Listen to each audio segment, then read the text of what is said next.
ఒక పర్సన్ ఒక అందమైన అమ్మాయిని పెళ్లి చేసుకుంటాడు అండ్ అతను తన్ని ఎంతో ప్రేమించేవాడు. ఒకసారి అమ్మాయికి ఒక స్కిన్ డిసీజ్ వచ్చి తను నెమ్మదిగా తన అందాన్ని కోల్పోతుండేది. అండ్ ఒక రోజు తన హస్బెండ్ టూర్ నుంచి రిటర్న్ వస్తున్నప్పుడు అతనికి యాక్సిడెంట్ అయి అతని కంటి చూపుని పోగొట్టుకుంటాడు. ఇక్కడ వాళ్ళ మ్యారీడ్ లైఫ్ నార్మల్గా ఉన్నా సరే రోజు రోజుకి ఆ అమ్మాయి అందం తగ్గిపోతుండేది. అండ్ ఈ విషయం తన బ్లైండ్ హస్బెండ్ కి తెలియదు. అండ్ వాళ్ళ మ్యారీడ్ లైఫ్ లో ఎటువంటి చేంజ్ రాలేదు. అతను తన్ని ప్రేమిస్తూ ఉండేవారు అండ్ తను కూడా వాళ్ళ హస్బెండ్ ని చాలా ప్రేమించేది.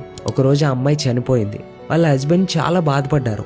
అతను వాళ్ళ వైఫ్ యొక్క అంతిమ సంస్కారాలు చేశాక వాళ్ళు ఉండే సిటీ వదిలి వెళ్ళిపోవాలనుకున్నారు. వెనక నుంచి ఒక పర్సన్ ఎలా అడుగుతారు, నువ్వు ఇప్పుడు ఒంటరిగా ఎలా నడుస్తావు, ఇన్ని రోజులు మీ వైఫ్ హెల్ప్ చేస్తూ ఉండేది. అండ్ అతను ఆన్సర్ ఇస్తూ ఎలా చెప్పారు, నేను బ్లైండ్ కాదు, నేను తనను చూడగలనని మా వైఫ్కి తెలిస్తే తనకుండే స్కిన్ డిసీజ్ వల్ల ఇంకా బాధపడేది. అందుకే నేను బ్లైండ్ అయినా ట్యాగ్ చేశాను. తను చాలా మంచి వైఫ్, నేను తన్ని హ్యాపీగా ఉంచాలని అనుకున్నా. ఇక్కడ మోరల్ ఆఫ్ ద స్టోరీ, కొన్నిసార్లు హ్యాపీగా ఉండడానికి బ్లైండ్గా యాక్ట్ చేయడం